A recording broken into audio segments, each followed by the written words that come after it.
Another central mechanic is that Samus can roll up into a ball.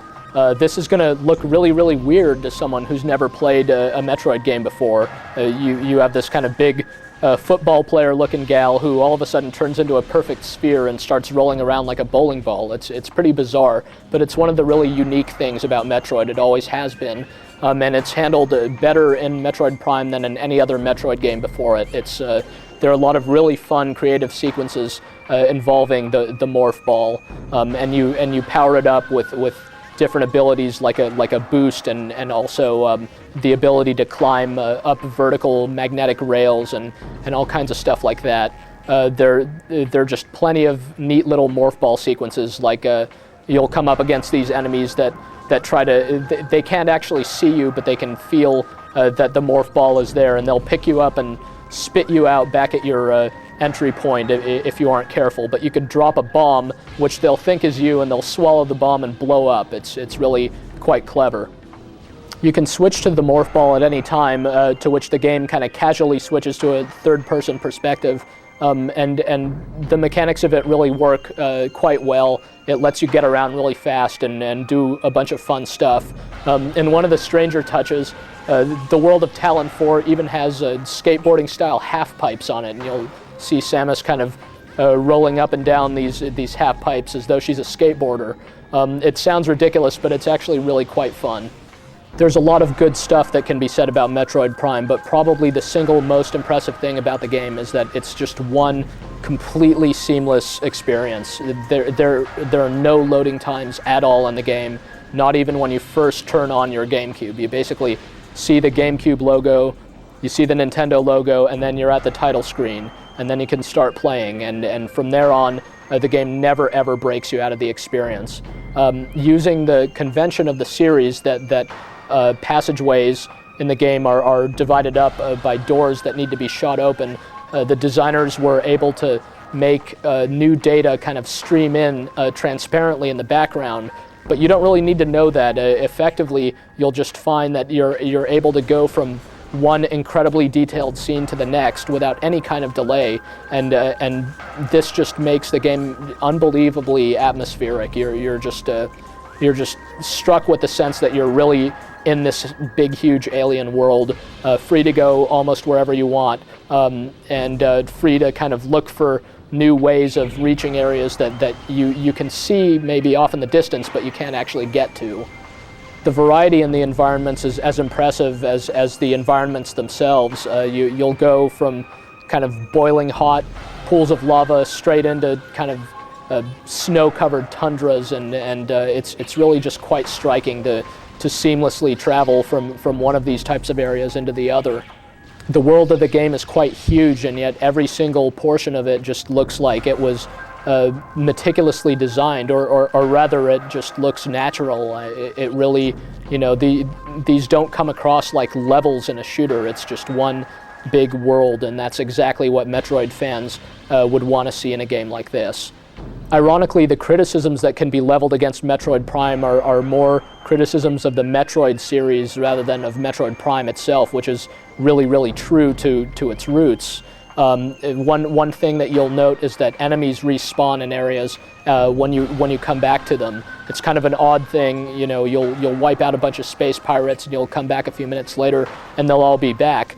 This is something that's always been true of the Metroid series, and it definitely keeps things lively, but maybe it's not terribly realistic. Also, there is quite a bit of backtracking in the game. You'll gain new abilities, and then you'll use them to go back through previous areas you've already visited. Backtracking is sort of a big game design no-no these days. People seem to think they hate it, but Metroid Prime actually handles it really well, because you'll go back through areas you've visited, but using completely different powers. You'll feel so much stronger when you revisit the areas you've seen before that it really makes for a pretty cool experience. These enemies that maybe once gave you trouble will fall easily to you when you have all your powerful new weapons and stuff like that.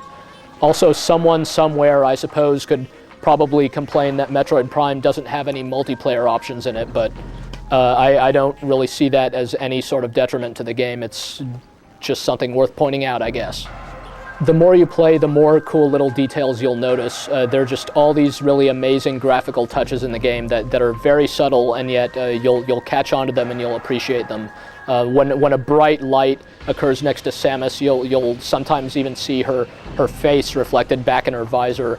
You'll see kind of sheets of water pour down the helmet when she exits from a pool of water. And when she switches to the X-ray visor, you'll actually see her hand manipulating different switches inside her gun arm. It's really just a great touch. They're all the sorts of things that the developers, arguably didn't need to put into the game, but they just make a world of difference in the end toward making this game so atmospheric and so enjoyable. The game looks terrific and has audio to match. All the various monsters sound different. All the beam weapons create kind of the piercing, kind of shrill sounds that you'd expect from them, and there's a lot of ambient noise just to really draw you in. It fits right up there with the graphics, and supports ProLogic 2 setups if you have them, and to really just create an all-encompassing experience. You'll hear everything going on around you, and it can be quite useful tactically just to hear the various noises, because not only can you hear enemies approaching from different angles, but you'll even sometimes notice the low whir of hidden power-ups in your vicinity. Metroid Prime is a big game. It'll take you probably around 20 hours to finish the first time through, though you could easily spend longer looking for all the various secrets. Finishing it unlocks a hard mode where enemies are more plentiful and tougher, and since it's such a good game, there's every chance that you'll want to play it again. It's just enjoyable to go through more than once. Also, if you have a Game Boy Advance and a copy of Metroid Fusion for the GBA, you could link those two together using the sold separately GameCube to GBA link cable to unlock a few extras in Metroid Prime. For one thing, you could play through the game using Samus's suit from Metroid Fusion, which unfortunately doesn't look as good as her Metroid Prime outfit, so it's not that big of a deal. The cooler extra is that you can unlock a perfect port of the original Metroid game for the Nintendo Entertainment System, which actually holds up surprisingly well. And if you've never played the original Metroid before, it's really interesting to see how far along many of the original game mechanics have come in Metroid Prime. Metroid Prime is really an amazing accomplishment on pretty much every level. It's just extremely successful. It's original. It's memorable. It's got everything that's good about gaming in it, except maybe some really interesting narrative. But that's hardly important when there's a game that's so atmospheric and so much about exploration and investigation. It's really your own kind of personal journey through the world of the game that matters. Who'd have thought that some unknown Texas-based developer could have created what's easily the best game in the Metroid series so far? And that's no easy feat, considering every game in the Metroid series before this one has been excellent. It's of course a must-have game if you have a GameCube, and even if you don't have a GameCube, yes, it's pretty much worth plunking down $200, $150 for the system and $50 for the game, just to play this game. It's really one of the best gaming experiences to be had this year, and that's really all that needs to be said.